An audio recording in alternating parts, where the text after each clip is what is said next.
Assalamualaikum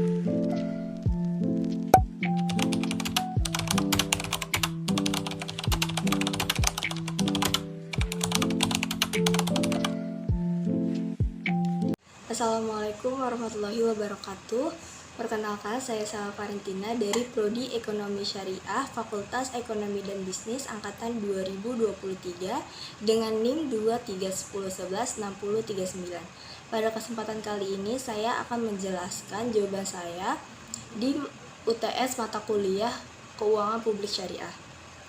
Soal pertama, bagaimana cara pengelolaan dana publik dan sosial di perbankan syariah dan lembaga keuangan mikro syariah atau LKMS mendukung pertumbuhan ekonomi berkelanjutan di Indonesia?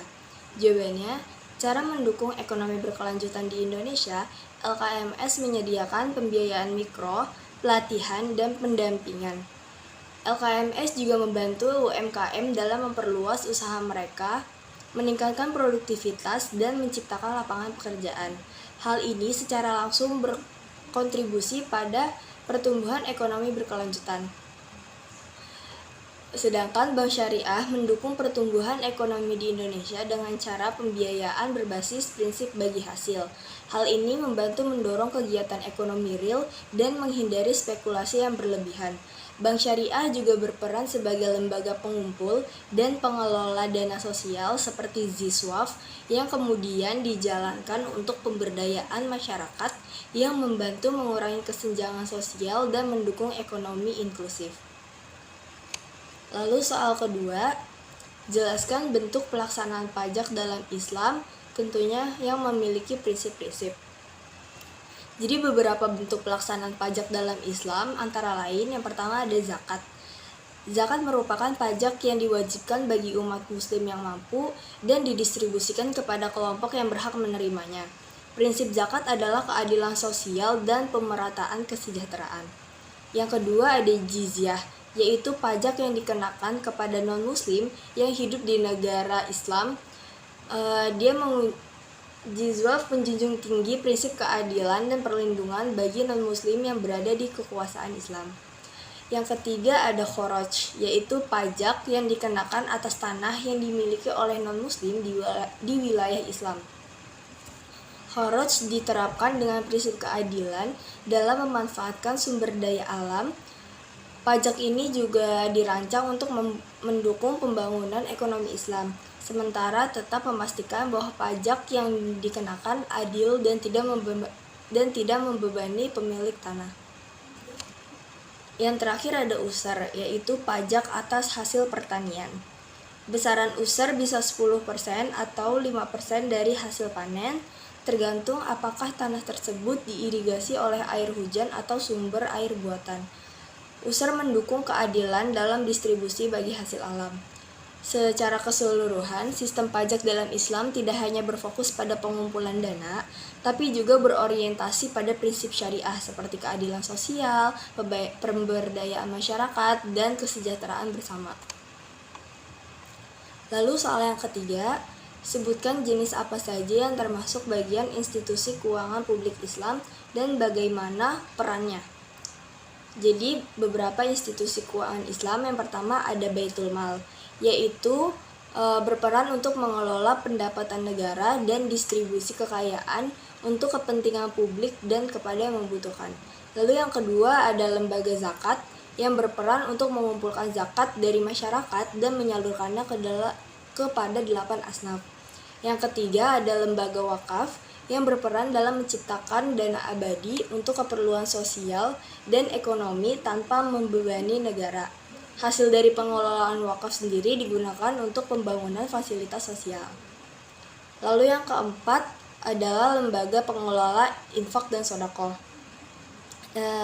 Lembaga ini berperan untuk mengumpulkan dana dari infak dan sedekah lalu menyalurkannya untuk program kesejahteraan sosial. Lalu yang kelima ada Qadrul Hasan, yaitu perannya untuk menyediakan pinjaman kebajikan tanpa bunga bagi masyarakat seperti keperluan kesehatan atau modal usaha. Dan yang terakhir ada lembaga wakaf uang. Peran lembaga ini yaitu mengelola wakaf dalam bentuk uang tunai yang digunakan untuk investasi produktif dan hasilnya dimanfaatkan untuk kepentingan sosial. Lalu pertanyaan keempat, bagaimana menurut Anda pengembangan OPZ atau Organisasi Pengelola Zakat di era generasi Gen Z? Pengembangan OPZ di era Gen Z ini menawarkan peluang besar untuk memaksimalkan potensi zakat infak dan sedekah. Karena di era sekarang, digitalisasi membantu OPZ dengan menciptakan aplikasi, platform crowdfunding, dan website yang membuat proses pembiayaan lebih mudah dan cepat karena bisa diakses secara online. OPZ juga memberikan edukasi melalui media sosial seperti TikTok, Instagram, YouTube, Facebook, dan lain-lain. Lalu pertanyaan kelima, sebutkan 4 macam perbedaan dari lembaga keuangan mikro konvensional dari segi keuangan Islam. 4 perbedaan antara lembaga keuangan mikro konvensional atau LKMK dan lembaga keuangan mikro syariah atau LKMS terdapat pada sistem, transaksi, tujuan, dan kepatuhan. Pada sistem, LKMK menggunakan sistem pembiayaan di mana nasabah wajib membayar bunga atas pinjaman. Bunga dikenakan atas biaya penggunaan dana, sementara LKMS menggunakan sistem bagi hasil, murabahah atau musyarakah, di mana keuntungan dibagi sesuai kesepakatan yang sudah disepakati di awal berdasarkan hasil usaha yang dibiayai. Lalu pada transaksi, LKMK tidak ada aturan khusus, umumnya berfokus pada pinjaman tunai dan pembayaran bunga. Sedangkan LKMS menggunakan akad-akad seperti murabahah, ijarah, qadrul hasan, dan setiap transaksinya tidak boleh ada unsur maghrib, yaitu maisir, riba, dan goror. Lalu untuk tujuannya, LKMK itu hanya bertujuan untuk memperoleh keuntungan semata melalui bunga. Sedangkan LKMS tidak hanya memberikan keuntungan saja, tetapi juga bertujuan untuk membantu masyarakat. Lalu yang terakhir terletak pada kepatuhannya. LKMK tidak terikat pada aturan agama dan hanya berfokus pada regulasi keuangan.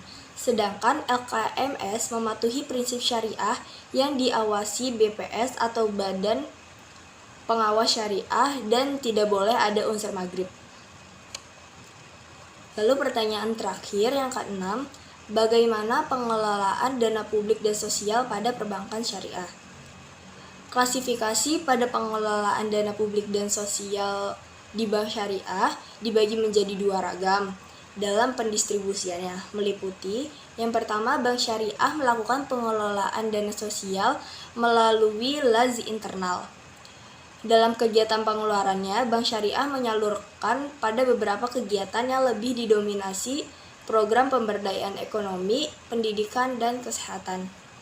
Lalu yang kedua, bank syariah melakukan pengelolaan dana melalui laz eksternal, salah satunya Basnas. Kegiatan penyaluran dana sosialnya ini, beberapa kegiatannya didominasi oleh program pendidikan, kesehatan, dan keagamaan. Baik, mungkin cukup sekian yang dapat saya sampaikan. Apabila ada salah kata atau ada penyampaian yang kurang dipahami, saya mohon maaf. Wabillahi taufiq wal hidayah. Wassalamualaikum warahmatullahi wabarakatuh.